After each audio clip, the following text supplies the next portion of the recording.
मेरा नाम विशाल सक्सेना, उम्र 26 साल, भारतीय रेलवे का एक नयानवेला असिस्टेंट लोको पायलट। बचपन का सपना था ट्रेन चलाना और आज मैं अपने सपने को जी रहा था। मेरी पहली पोस्टिंग हुई कटनी जंक्शन पर, जो मध्य प्रदेश का एक बहुत ही बड़ा और व्यस्त रेलवे हब है। मैं जोश और जुनून से भरा हुआ था। मेरे लिए हर इंजन एक चुनौती था, हर सफर एक नया रोमांच। भूत प्रेत, आत्मा परमात्मा, ये सब बातें मेरे लिए पुरानी पीढ़ी की बकवास थी। मैं नई पीढ़ी का था, जो तकनीक और विज्ञान पर भरोसा करती है। मेरे लिए सिग्नल तारों और सर्किट से चलते थे, किसी अनदेखी ताकत से नहीं। पर कटनी बिलासपुर रूट पर मेरा ये यकीन हमेशा के लिए बदल गया। कहानी शुरू हुई मेरे पहले नाइटन से। मुझे एक लंबी कोयले से भरी मालगाड़ी पर एक senior loco pilot Mishra ji के साथ भेजा गया था। रात का सफर था। हम कटनी जंक्शन से निकले। शुरुआती कुछ घंटे सब कुछ सामान्य था। मिश्रा जी, जो एक बहुत ही अनुभवी और शांत स्वभाव के आदमी थे, मुझे रूट के बारे में, सिग्नलों के बारे में बता रहे थे।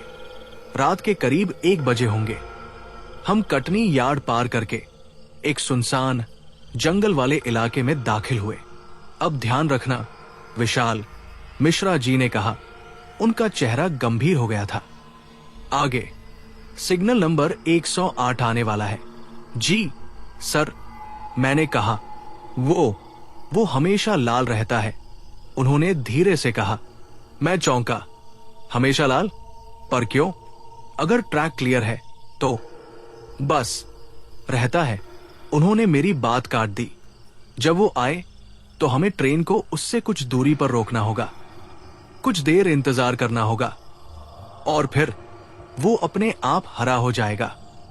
पर ऐसा क्यों सर? क्या कोई तकनीकी खराबी है? मैंने पूछा। मेरे अंदर का इंजीनियर जाग गया था।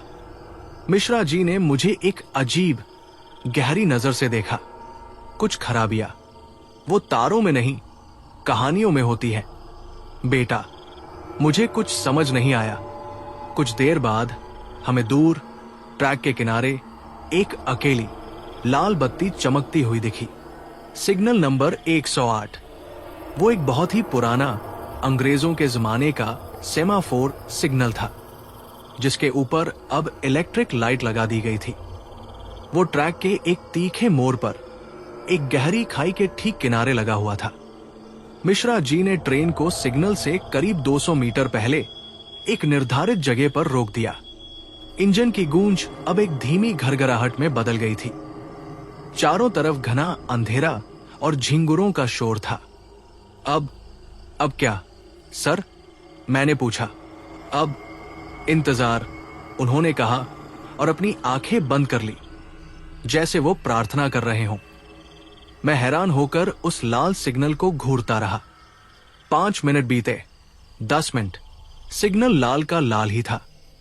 सर, क्या मैं कंट्रोल रूम को फोन करके पूछूं? मैंने कहा। नहीं, उन्होंने लगभग चिल्लाते हुए कहा। नहीं, कोई फोन नहीं करेगा।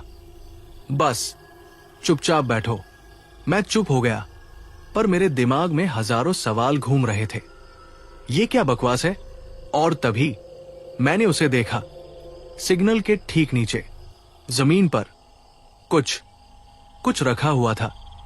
मैंने केबिन से जरा गर्दन बाहर निकालकर ध्यान से देखा। वो फूल थे, ताजे गेंदे के फूलों की एक छोटी सी ढेरी। इस वीरान सुनसान जगह पर आधी रात में एक सिग्नल के नीचे ताजे फूल कौन रखता होगा और क्यों?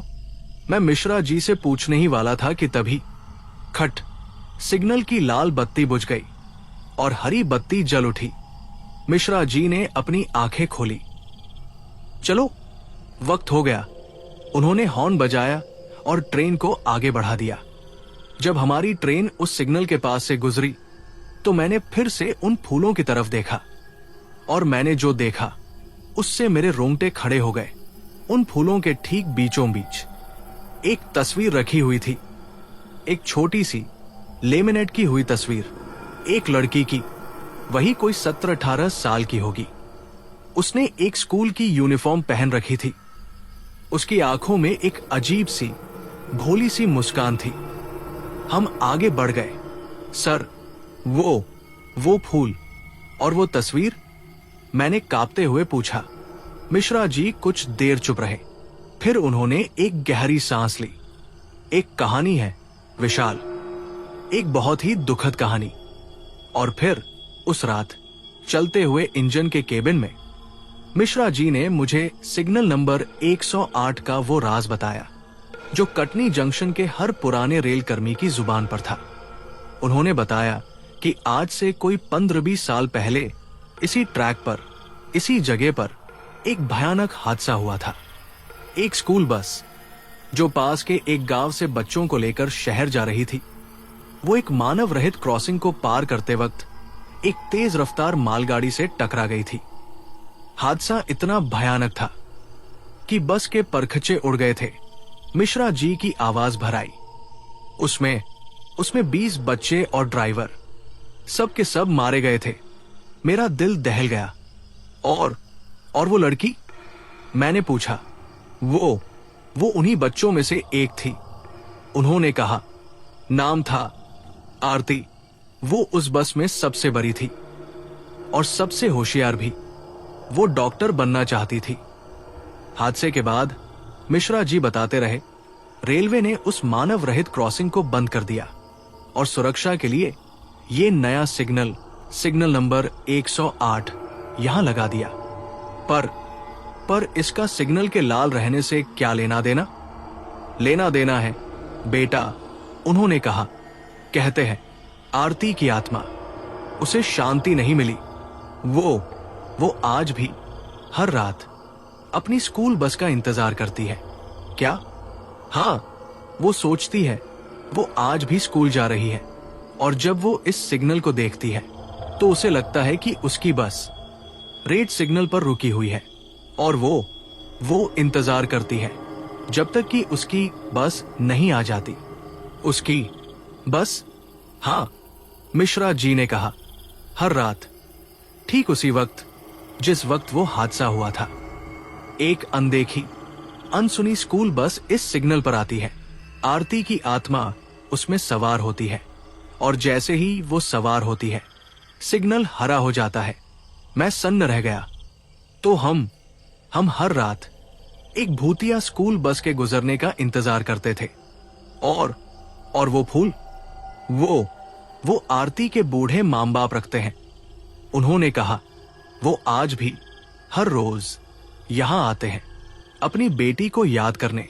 मिश्रा जी की सुनाई वो कहानी, वो किसी दंतक था जैसी थी, पर अब मैं जानता था कि वो हकीकत है।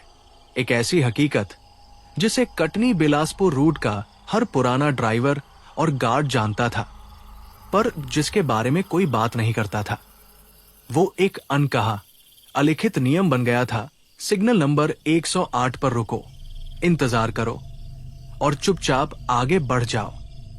उस रात के बाद मेरे लिए सिग्नल नंबर 108 अब सिर्फ एक सिग्नल नहीं रहा, वो एक स्मारक बन गया था, एक कब्रगाह बन गया था, जहां हर रात एक आत्मा अपनी आखिरी अधूरी यात्रा को पूरा करने आती थी। उस रात के बाद मेरी कई बार उस रूट पर नाइट ड्यूटी लगी और हर बार वही होता। हम सिग्नल नंबर 108 के पास पहुंचते, वो लाल होता। हम रुकते, कुछ मिनटों की खामोशी, एक गहरा भारी इंतजार, और फिर खट की आवाज के साथ सिग्नल हरा हो जाता और हम आगे बढ़ जाते। मैंने कभी दोबारा उन फूलों या उस तस्वीर को देखने की हिम्मत नहीं की। मुझे डर लगता था, पर मैं हर बार उस जगह को महसूस करता था। हवा में एक अजीब सी ठंडक, एक गहरी उदासी, और कभी कभी मुझे ऐसा लगता जैसे मैं किसी स्कूल बस के बच्चों की खिलखिलाहट की बहुत ही धीमी गूंजती हुई आवाज सुन रहा हूं। मैं इस रहस्य के साथ जीना सीख रहा था, पर मेरे अंदर का इंजीनियर, मेरा तार्किक दिमाग अब भी सवालों से भरा हुआ था। क्यों? ये सब क्यों हो रहा है? क्या उस आत्मा को कभी शांति नहीं मिलेगी? क्या ये सिलसिला हमेशा ऐसे ही चलता रहेगा? और वो फूल, वो ताजे फूल। मिश्रा जी ने कहा था कि आरती के मां बाप उन्हें रखते हैं। रोज मेरा मन उनसे मिलने के लिए बेचैन हो गया। मैं उनसे बात करना चाहता था। मैं आरती के बारे में और जानना चाहता था। मैंने अपनी एक दिन की छुट्टी पर उस गांव को ढूंढने का फैसला किया जहां आरती रहती थी। मैंने रेलवे के पुराने एक्सीडेंट रिकॉर्ड से उस बस हादसे की फाइल निकलवाई। उसमें मरने वाले बच्चों के नाम और पते थे। आरती का गांव माधोपुर कटनी से ज्यादा दूर नहीं था। मैं अपनी बाइक पर बैठकर उस गांव के लिए निकल पड़ा। वो एक छोटा शांत गांव था। मैंने लोगों से आरती के परिवार के बारे में पूछा। आरती? हाँ, बेचारी बच्ची, एक दुकानदार ने कहा। आप कौन हैं? मैं रेलवे से हूं। मैंने कहा। ओह, उसका चेहरा थोड़ा सख्त हो गया, जैसे वो रेलवे वालों को पसंद न करता हो। उधर नदी के उस पार आखिरी घर जो है वही है उसके मां बाप का। मैं उस पते पर पहुंचा। वो एक छोटा सा कच्चा पक्का घर था जिसके आंगन में गेंदे के फूलों का एक छोटा सा बगीचा था। दरवाजे पर एक बूढ़ी झुकी हुई कमर वाली अम्मा खड़ी थी। उनकी आंखों में सालों का रो रो कर सूखा हुआ दर्द साफ दिख रहा था। नमस्ते अम्मा, मैंने कहा। मैं विशाल हूं, रेलवे में काम करता हूं। रेलवे का नाम सुनकर उनकी आंखों में एक पल के लिए गुस्सा और नफरत की एक लहर दौड़ी और फिर बुझ गई। क्या काम है? उन्होंने एक बहुत ही थकी हुई आवाज में पूछा। मैं आरती के बारे में कुछ बात करने आया था। ये सुनकर उनके चेहरे के भाव नरम पड़ गए। वो मुझे अंदर ले गई। घर अंदर से बहुत ही सादा और साफ सुथरा था। दीवारों पर सिर्फ एक ही तस्वीर टंगी हुई थी, आरती की, वही तस्वीर जो मैंने उस सिग्नल के नीचे देखी थी। एक हंसती हुई, सपनों से भरी आंखों वाली लड़की। बैठो बेटा, उन्होंने कहा। कुछ देर में एक बूढ़े कमजोर से दिखने वाले बाबा भी अंदर आए। वो आरती के पिता थे। मैं कुछ देर चुप बैठा रहा। मुझे समझ नहीं आ रहा था कि मैं क्या कहूं, कहां से शुरू करूं। मैं दो ऐसे इंसानों के सामने बैठा था जिनकी दुनिया 15 साल पहले उसी एक सिग्नल के पास उजड़ गई थी। आप लोग रोज वहां फूल रखने जाते हैं? मैंने आखिरकार हिम्मत करके पूछा। हाँ बेटा, आरती के पिता शंकर जी ने एक गहरी सांस लेते हुए कहा। जब तक हम जिंदा हैं, जाते रहेंगे। वही तो एक जगह है जहां हमें लगता है कि वो आज भी हमारा इंतजार कर रही है। आप लोग यकीन करते हैं कि वो वहां? यकीन? आरती की मां पार्वती अम्मा मुस्कुराई, एक बहुत ही दर्द भरी मुस्कान। बेटा, जब दुनिया के सारे सहारे टूट जाते हैं तो यकीन के सिवा बचता ही क्या है? हाँ, हम जानते हैं वो वही है। वो अपनी बस का इंतजार करती है। पर क्यों अम्मा? मैंने पूछा। इतने साल हो गए, उसे शांति क्यों नहीं मिलती? शंकर जी और पार्वती अम्मा ने एक दूसरे की तरफ देखा। एक ऐसा राज था जो वो शायद किसी से नहीं कहते थे, क्योंकि उसका सफर अधूरा रह गया था। बेटा, शंकर जी ने बहुत धीरे से कहा। सफर? हाँ, उन्होंने बताया। उस दिन, जिस दिन वो हादसा हुआ, वो सिर्फ स्कूल नहीं जा रही थी। वो अपनी जिंदगी का सबसे बड़ा इम्तिहान देने जा रही थी। उन्होंने बताया कि आरती पढ़ने में बहुत तेज थी। उसने एक बहुत ही बड़ी राष्ट्रीय स्तर की मेडिकल स्कॉलरशिप की परीक्षा दी थी और उसका नतीजा उसी दिन आने वाला था। उसे पूरा यकीन था कि वो पास हो जाएगी। पार्वती अम्मा ने अपनी साड़ी के पल्लू से आंखें पोंछते हुए कहा। वो कहती थी, मां, देख लेना, मैं डॉक्टर बनूंगी और इस गांव में एक बड़ा सा अस्पताल खोलूंगी जहां किसी को भी इलाज के लिए शहर नहीं जाना पड़ेगा। उस दिन वो बहुत खुश थी। वो कह रही थी कि स्कूल से लौटते वक्त वो शहर के साइबर कैफे से अपना नतीजा देखकर आएगी, शंकर जी ने बताया। पर वो कभी स्कूल ही नहीं पहुंची। मेरा दिल इस कहानी को सुनकर और भी भारी हो गया। तो क्या? हाँ बेटा, शंकर जी ने कहा। उसका नतीजा हादसे के 2 दिन बाद आया। घर पर चिट्ठी आई थी। वो उठे और एक पुराने लकड़ी के संदूक से एक पीला मुड़ा हुआ लिफाफा निकाल कर लाए। वो पास हो गई थी, उन्होंने कांपती आवाज में कहा। बहुत अच्छे नंबरों से उसे दिल्ली के सबसे बड़े मेडिकल कॉलेज में दाखिला मिल गया था। सरकार उसका सारा खर्चा उठाने वाली थी। वो डॉक्टर बन गई थी, पर उसे ये खबर कभी मिली ही नहीं। अब मैं समझा, उसकी आत्मा सिर्फ अपनी स्कूल बस का इंतजार नहीं कर रही थी, वो अपने उस नतीजे का इंतजार कर रही थी। वो उस खबर का इंतजार कर रही थी जो उसकी जिंदगी बदलने वाली थी।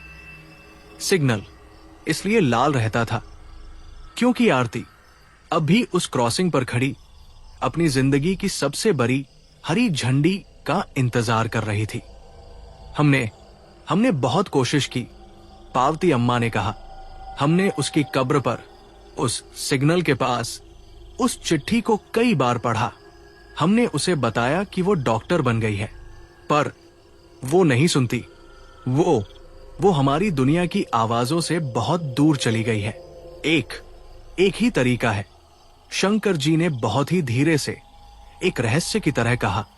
एक बूढ़े बैगा आदिवासी तांत्रिक ने हमें बताया था, पर वो बहुत खतरनाक है। क्या तरीका है बाबूजी? मैंने बेचैनी से पूछा। बैगा कहता है, उन्होंने अपनी आवाज और भी धीमी करते हुए कहा, कि आरती की आत्मा वक्त के एक लूप में फंस गई है। वो हर रात हादसे से ठीक पहले के कुछ मिनटों को फिर से जीती है। उसे उस लूप से बाहर निकालने के लिए किसी जिंदा इंसान को उस लूप में दाखिल होना होगा। मेरे रोंगटे खड़े हो गए। मतलब किसी को ठीक उसी वक्त, उसी जगह पर, ट्रेन के आने से ठीक पहले आरती की आत्मा का सामना करना होगा, उन्होंने कहा। और उसे वो चिट्ठी देनी होगी। उसे बताना होगा कि वो पास हो गई है, ताकि वो अपनी बस में न चढ़े और अपनी नई असली मंजिल की तरफ जा सके। पर यह खतरनाक क्यों है? क्योंकि उन्होंने जो कहा उसे सुनकर मेरा खून जम गया। उस लूप में दाखिल होने का मतलब है उस हादसे को फिर से जीना। अगर वो इंसान सही वक्त पर उस लूप से बाहर नहीं निकल पाया, तो वो भी उसी अनदेखी बस में आरती के साथ हमेशा के लिए फंस जाएगा। वो भी उसी अनदेखी बस में आरती के साथ हमेशा के लिए फंस जाएगा। शंकर जी के मुंह से निकले ये शब्द उस छोटे से शांत घर में किसी बम की तरह फटे। मैं वहीं चारपाई पर बैठा उस पीली चिट्ठी को घूर रहा था, जो आरती की सफलता और उसकी सबसे बड़ी त्रासदी दोनों का सबूत थी। मेरे सामने एक ऐसा रास्ता था जो एक भटकी हुई आत्मा को तो शांति दे सकता था, पर वो रास्ता मेरी अपनी आत्मा को हमेशा के लिए एक अंतहीन नरक में धकेल सकता था। मैं एक लोको पायलट था। मेरा काम था जिंदगियों को सुरक्षित उनकी मंजिल तक पहुंचाना। पर आज मुझसे एक ऐसी जिंदगी को उसकी मंजिल तक पहुंचाने के लिए कहा जा रहा था जो अब इस दुनिया में थी नहीं, और इसकी कीमत मेरी अपनी जिंदगी हो सकती थी। नहीं बेटा, पार्वती अम्मा ने मेरे चेहरे पर आए डर और दुविधा को भांपते हुए जल्दी से कहा, हम तुमसे ये करने के लिए नहीं कह सकते। ये बहुत खतरनाक है। हम अपनी बेटी के लिए किसी और के बेटे की जिंदगी दांव पर नहीं लगा सकते। उनकी आंखों में आंसू थे, पर उनकी आवाज में एक मां की ममता और ईमानदारी थी। हाँ बेटा, शंकर जी ने भी कहा, हमें माफ कर दो। हमने बस अपने दिल का बोझ हल्का किया। तुम इस सब को भूल जाओ। ये हमारी किस्मत है, और शायद आरती की भी। वो दोनों बूढ़े टूटे हुए मां बाप, वो अपनी बेटी की मुक्ति की आखिरी उम्मीद को भी मेरी सुरक्षा के लिए छोड़ने को तैयार थे। उनकी इस निस्वार्थता ने मेरे दिल को और भी ज्यादा झकझोर दिया। मैं कुछ देर चुपचाप बैठा रहा। मेरे दिमाग में एक तूफान चल रहा था। एक तरफ मेरा डर था, मेरा भविष्य था, मेरी अपनी जिंदगी थी, और दूसरी तरफ आरती का वो हंसता हुआ चेहरा, उसके डॉक्टर बनने के सपने, और उसके बूढ़े मां बाप की वो बेबस उम्मीद भरी आंखें। मैं हर रात उस सिग्नल नंबर 108 पर रुकता था। मैं हर रात अनजाने में ही सही आरती के उस दर्द भरे इंतजार का हिस्सा बनता था। मैं अब इस कहानी से अलग नहीं था। मैं इसका एक किरदार बन चुका था, और हर कहानी को एक अंत की जरूरत होती है। मैंने एक गहरा सांस लिया। मैं ये करूंगा, मैंने आखिरकार कहा। मेरी आवाज कांप रही थी, पर मेरे इरादे में कोई कंपी नहीं थी। नहीं बेटा, नहीं, पार्वती अम्मा रोने लगी। हम तुम्हें इजाजत नहीं दे सकते, ये इजाजत की बात नहीं है अम्मा, मैंने कहा। मेरी आवाज अब और भी दृढ़ हो गई थी। ये अब मेरा भी फर्ज है। मैं एक रेल कर्मी हूं, और आरती वो भी हमारी एक मुसाफिर है जो अपनी मंजिल पर फंसी हुई है। उसे उसके सही स्टेशन तक पहुंचाना अब मेरी जिम्मेदारी है। शंकर जी ने मुझे एक लंबी गहरी नजर से देखा। उनकी आंखों में डर था, पर एक हल्की सी, बहुत ही हल्की सी उम्मीद की किरण भी थी। अगर तुमने फैसला कर ही लिया है बेटा, उन्होंने धीरे से कहा, तो तुम्हें उस बैगा से मिलना होगा। वही तुम्हें बता सकता है कि उस लूप में दाखिल कैसे होना है और उससे बाहर कैसे निकलना है। उस दिन शंकर जी खुद मुझे उस बूढ़े बैगा के पास ले गए। बैगा गांव से कुछ दूर जंगल के किनारे एक छोटी सी झोपड़ी में रहता था। वो एक बहुत ही बूढ़ा आदिवासी आदमी था, जिसके चेहरे पर कुदरत और वक्त की हजारों कहानियां लिखी हुई थी। उसकी आंखें बहुत ही गहरी और शांत थी, जैसे वो इस दुनिया के पार भी देख सकता हो। शंकर जी ने उसे सब कुछ बताया, मेरे बारे में और मेरे फैसले के बारे में। बैगा ने मुझे ऊपर से नीचे तक देखा और फिर मुस्कुराया, एक बहुत ही रहस्यमयी मुस्कान। रेल बाबू, उसने अपनी धीमी भारी आवाज में कहा, तुम्हारा दिल साफ है, पर तुम्हारा रास्ता कांटों से भरा है। मुझे रास्ता दिखाइए बाबा, मैंने हाथ जोड़कर कहा। रास्ता सीधा है, पर चलना मुश्किल, उसने कहा। तुम्हें अगली पूर्णिमा की रात का इंतजार करना होगा। उस रात दोनों दुनियाओं के बीच का पर्दा सबसे कमजोर होता है।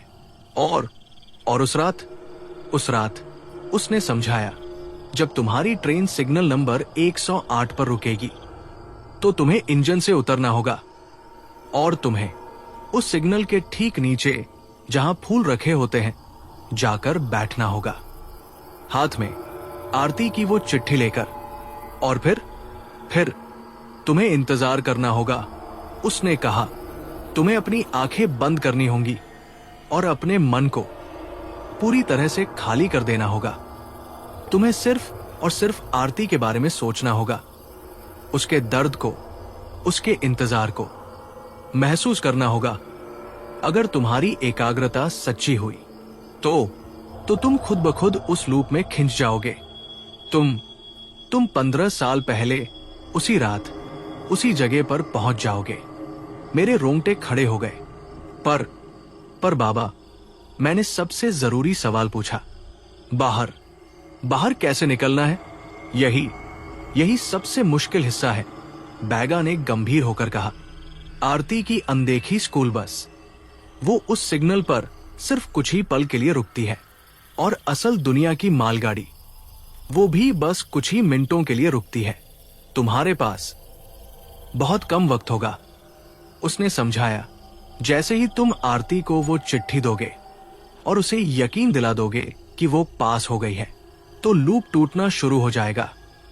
तुम्हें उसी पल अपनी पूरी ताकत से अपने आज के बारे में सोचना होगा, अपनी ट्रेन के बारे में, मिश्रा जी के बारे में, अपने बारे में। अगर तुम्हारा मन जरा सा भी भटका, अगर तुम उस अतीत की दुनिया में जरा सा भी खो गए, तो जब वो अनदेखी बस आगे बढ़ेगी, तुम भी उसी में सवार हो जाओगे। और जब असल दुनिया की मालगाड़ी आगे बढ़ेगी, तो तुम्हारा शरीर यही रह जाएगा, पर तुम्हारी आत्मा हमेशा के लिए उसी लूप में फंस जाएगी। ये तो दिमाग और आत्मा का एक भयानक खेल था। कोई निशानी जिससे मुझे पता चले कि वक्त पूरा हो रहा है? मैंने पूछा। हां, बैगा ने कहा, तुम्हारी कलाई पर बंधी घड़ी जैसे ही तुम लूप में दाखिल होगे, वो रुक जाएगी, और जब तुम आरती को चिट्ठी दोगे, तो वो उल्टा चलना शुरू कर देगी। तुम्हारे पास सिर्फ तब तक का वक्त है जब तक कि वो वापस सही समय पर नहीं आ जाती। शायद 1 या 2 मिनट। अब मेरे पास पूरा प्लान था, एक खतरनाक, जानलेवा प्लान। पूनम की रात आने में अभी 1 हफ्ता बाकी था। ये 1 हफ्ता मेरी जिंदगी का सबसे लंबा हफ्ता था। मैंने खुद को तैयार किया, मैंने ध्यान लगाना सीखा, मैंने अपने मन को काबू में करना सीखा, और मैंने मिश्रा जी को सब कुछ बता दिया।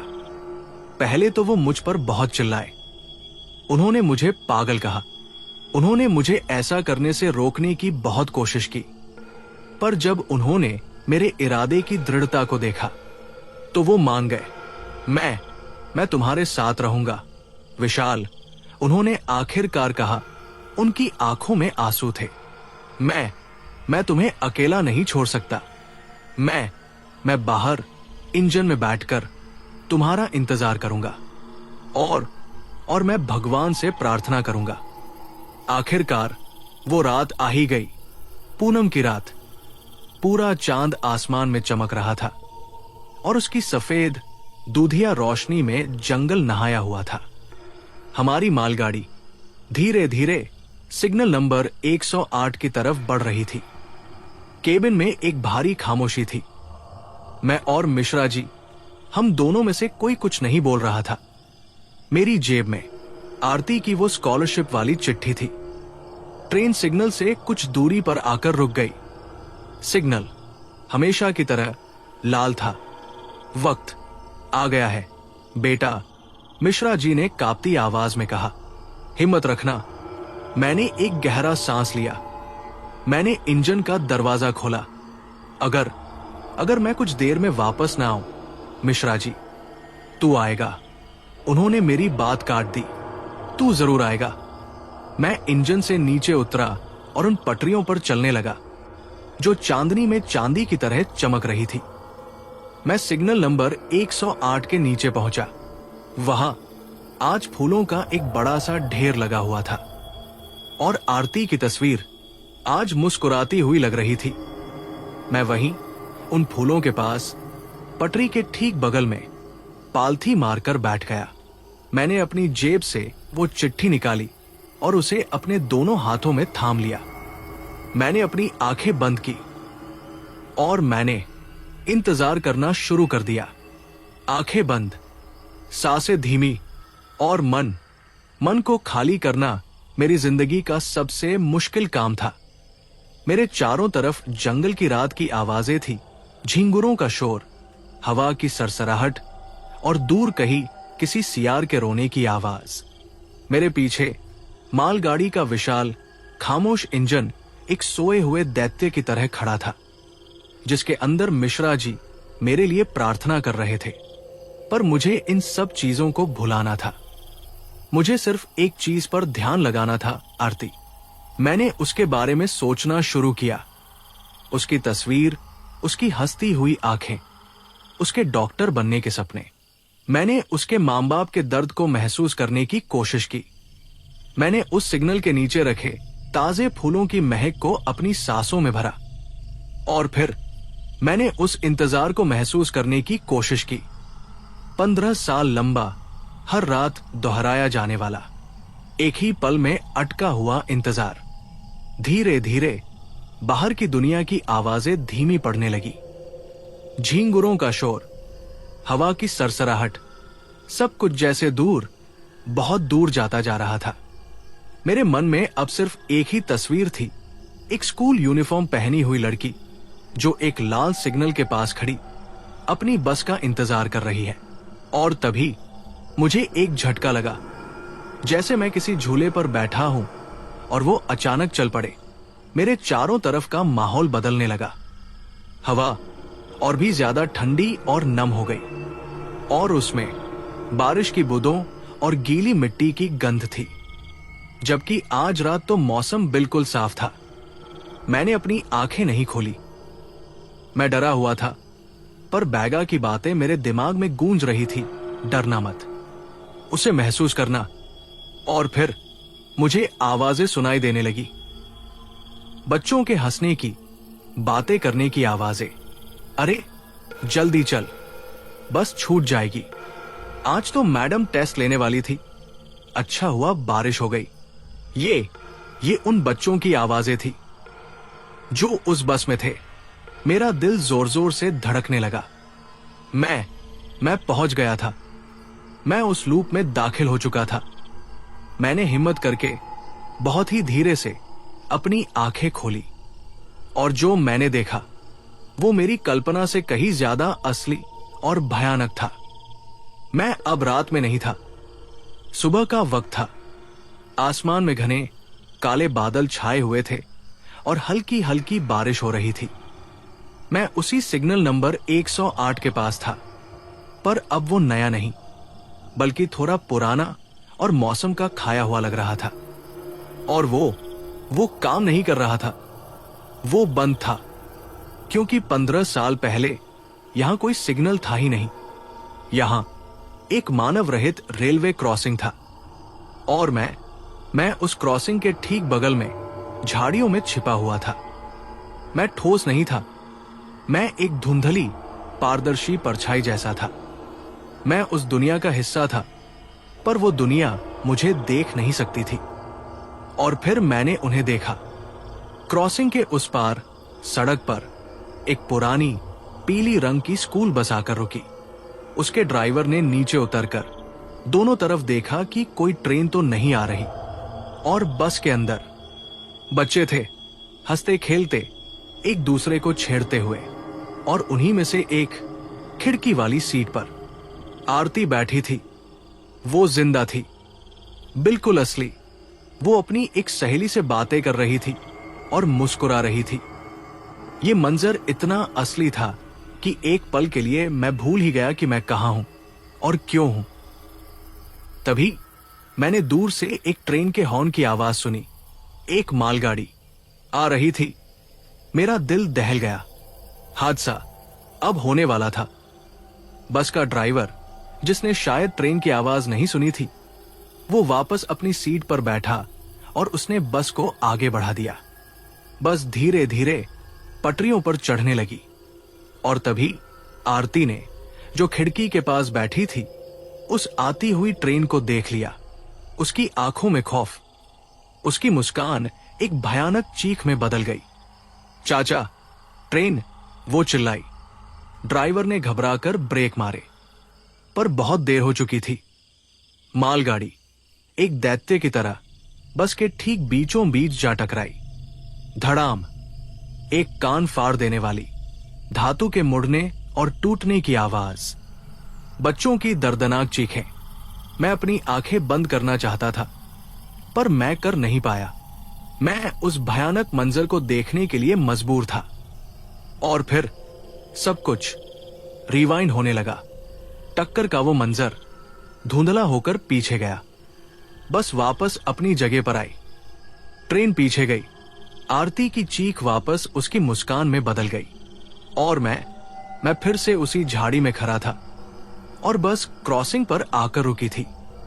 लूप, ये था वो लूप, वो आखिरी कुछ पल जो बार बार अनंत काल तक दोहराए जा रहे थे। मैंने अपनी कलाई पर बंधी घड़ी देखी। वो रुकी हुई थी, अब मुझे अपना काम करना था। लूप फिर से शुरू हुआ। ड्राइवर बस से नीचे उतरा। इस बार मैं झाड़ियों से बाहर निकला, एक पारदर्शी आत्मा की तरह। मैं उस क्रॉसिंग की तरफ बढ़ा। मैं बस के पास पहुंचा। बच्चे मुझे नहीं देख पा रहे थे। मैं आरती के पास गया। वो अपनी सहेली से हंस हंस कर बातें कर रही थी। आज नतीजा आएगा, वो कह रही थी। देखना, मैं पास हो जाऊंगी। मेरा दिल दर्द से भर गया। मैंने अपनी जेब से वो चिट्ठी निकाली। मेरे हाथ कांप रहे थे। मैंने उस चिट्ठी को आरती के ठीक सामने हवा में उसकी आंखों के आगे कर दिया। एक पल के लिए कुछ नहीं हुआ, पर फिर आरती जो हंस रही थी वो अचानक चुप हो गई। उसकी आंखें एकटक उस खाली हवा को घूरने लगी जहां मैंने वो चिट्ठी पकड़ी हुई थी। जैसे जैसे वो उसे देख सकती हो। उसकी सहेली उसे बुलाती रही, आरती, क्या हुआ? पर आरती उसे नहीं सुन रही थी। वो उस चिट्ठी को पढ़ रही थी जो असल में वहां थी ही नहीं। मैंने देखा, उसकी आंखों में हैरानी आई, फिर खुशी, एक चमकदार अविश्वसनीय खुशी। वो जान गई थी। और जैसे ही उसे यह पता चला, लूप टूट गया। मेरे चारों तरफ की दुनिया कांपने लगी। बस, बच्चे, बारिश, सब कुछ किसी पुराने टीवी सिग्नल की तरह झिलमिलाने लगा। और आरती, वो अब अपनी सहेली को नहीं, सीधा मुझे देख रही थी। उसने मुझे देख लिया था और वो मुस्कुरा रही थी, एक बहुत ही प्यारी धन्यवाद वाली मुस्कान। मैंने अपनी घड़ी देखी। वो उल्टा चलना शुरू कर चुकी थी। मेरे पास वक्त नहीं था, मुझे वापस जाना था। मैंने अपनी आंखें बंद की और अपनी पूरी ताकत से अपने आज के बारे में सोचने लगा। मेरी मालगाड़ी, मिश्रा जी, मेरा इंजन। पर मैं ध्यान नहीं लगा पा रहा था। आरती की वो मुस्कुराती हुई आंखें, वो मुझे खींच रही थी। अतीत की वो दुनिया मुझे अपनी तरफ बुला रही थी। वक्त वो एक बहती हुई नदी की तरह पीछे की ओर दौड़ रहा था और मैं उस नदी में एक तिनके की तरह फंसा हुआ था। मेरी घड़ी की सुइयां पागलों की तरह उल्टा घूम रही थी और हर टिक के साथ मेरी अपनी दुनिया, मेरा वर्तमान मुझसे और भी दूर होता जा रहा था। अतीत की वो बारिश वाली सुबह, वो अब ज्यादा असली लग रही थी। मैं उन बच्चों की हंसी को ज्यादा साफ साफ सुन सकता था। आरती का वो मुस्कुराता हुआ धन्यवाद कहता चेहरा मुझे अपनी ओर खींच रहा था। मेरे मन में एक अजीब सी मीठी सी शांति उतरने लगी थी। एक आवाज मेरे अंदर कह रही थी, छोड़ दो विशाल, यही रुक जाओ। इस दर्द भरी दुनिया में वापस जाकर क्या करोगे? यहां शांति है। मैं हार रहा था। मेरी इच्छा शक्ति कमजोर पड़ रही थी। और तभी उस झिलमिलाती टूटती हुई दुनिया के बीच मुझे एक और आवाज सुनाई दी। आरती की नहीं, मिश्रा जी की। विशाल बेटा, वापस आजा, मैं तेरा इंतजार कर रहा हूं। उनकी आवाज बहुत दूर से किसी और दुनिया से आती हुई लग रही थी, पर उसमें इतनी चिंता, इतना अपनापन था कि उसने मुझे एक झटके से हिला दिया। मिश्रा जी, मेरी मालगाड़ी, मेरा वादा। मुझे याद आया, मैं यहां क्यों आया था। मैं एक मिशन पर था और मेरा मिशन अभी पूरा नहीं हुआ था। मैंने अपनी पूरी ताकत, अपनी आत्मा की हर बूंद को इकट्ठा किया। मैंने आरती के चेहरे से अपनी नजरें हटाई और अपनी आंखें कसकर बंद कर ली। नहीं, मैं अपने ही दिमाग में चिल्लाया, ये मेरी जगह नहीं है, मेरा वक्त आगे चलता है। मैंने अपनी ट्रेन के बारे में सोचा, उसके शक्तिशाली इंजन की गूंज, उसके हॉर्न की आवाज, उसके लोहे के पहियों की खड़खड़ाहट। मैंने अपने घर, अपने मां बाप, अपनी जिंदगी के हर छोटे बड़े पल को याद किया। और मैंने उस लाल सिग्नल के बारे में सोचा। सिग्नल जो हमेशा लाल रहता था, सिग्नल जो इंतजार का प्रतीक था। नहीं, मेरा सिग्नल हरा होगा। और जैसे ही मैंने ये सोचा, मुझे एक जोरदार, बहुत ही जोरदार झटका लगा, जैसे किसी ने मुझे सीने पर धक्का मारकर एक दुनिया से दूसरी दुनिया में फेंक दिया हो। मेरी आंखें खुल गई। मैं वापस था। मैं उसी सिग्नल नंबर 108 के नीचे पटरियों के बगल में बैठा हुआ था। रात का अंधेरा था। पूनम का चांद आसमान में चमक रहा था और मेरे सामने मेरी मालगाड़ी चुपचाप खड़ी थी। मैं वापस आ गया था। मैं हाफ रहा था। मेरा पूरा शरीर पसीने से भीगा हुआ था और ठंड से कांप रहा था। मैंने अपनी घड़ी देखी। वो चल रही थी सीधी, और उस पर वही वक्त था जब मैं यहां आकर बैठा था। मेरे लिए शायद 1 या 2 मिनट गुजरे थे, पर मैं 15 साल का एक पूरा अतीत जीकर लौटा था। तभी इंजन से मिश्रा जी भागते हुए मेरे पास आए। उनके चेहरे पर आंसू थे। विशाल, बेटा, तू ठीक है? वो मुझे गले लगाकर रोने लगे। मैं बहुत डर गया था। तुम एक पल के लिए गायब हो गए थे। गायब? हां, उन्होंने कहा। तुम्हारी जगह बस एक हल्की सी धुंध थी और मुझे बच्चों के हंसने की आवाजें आ रही थी। तो वो सब सच था। अब सब ठीक है मिश्रा जी, मैंने उन्हें संभालते हुए कहा। सब ठीक है। और तभी खट, एक जानी पहचानी आवाज। हम दोनों ने सिग्नल नंबर 108 की तरफ देखा। उसकी लाल बत्ती बुझ गई थी और उसकी हरी बत्ती जल उठी थी। 15 सालों में पहली बार सिग्नल नंबर 108 हरा हुआ था। हम दोनों की आंखों में आंसू थे, पर इस बार ये डर के नहीं, खुशी और शांति के थे। आरती, वो चली गई थी अपनी नई मंजिल की तरफ। मैंने उस सिग्नल के नीचे रखे फूलों की तरफ देखा। आरती की तस्वीर अब वहां नहीं थी, पर उसकी जगह वहां एक और चीज रखी हुई थी। एक छोटी सी हाथ से बनी हुई कागज की नाव, जैसे कोई बच्चा बनाता है। शायद वो मेरे लिए एक आखिरी धन्यवाद छोड़ गई थी। हम वापस अपने इंजन में आए। मिश्रा जी ने हॉर्न बजाया, एक लंबा विजयी हॉर्न, और हमारी मालगाड़ी एक हरे सिग्नल को पार करती हुई आगे बढ़ गई। उस रात के बाद सिग्नल नंबर 108 फिर कभी लाल नहीं रहा। वो अब एक आम सिग्नल बन गया जो हर ट्रेन को रास्ता देता था। मैंने और मिश्रा जी ने इस बारे में कभी किसी को कुछ नहीं बताया। ये हमारा राज था। कुछ दिनों बाद मैं फिर से आरती के गांव गया। मैं सीधा उसके मां बाप के घर पहुंचा। वो दोनों आंगन में बैठे थे, पर आज उनके चेहरों पर वो सालों पुरानी उदासी नहीं थी। एक अजीब सी, बहुत ही हल्की सी शांति थी। नमस्ते अम्मा, बाऊजी, मैंने कहा। उन्होंने मुझे देखा और मुस्कुराए। हमें पता है बेटा, पार्वती अम्मा ने धीरे से कहा। क्या? मैं चौंक गया। हां, शंकर जी ने कहा। कल रात 15 साल में पहली बार आरती हमारे सपने में आई थी।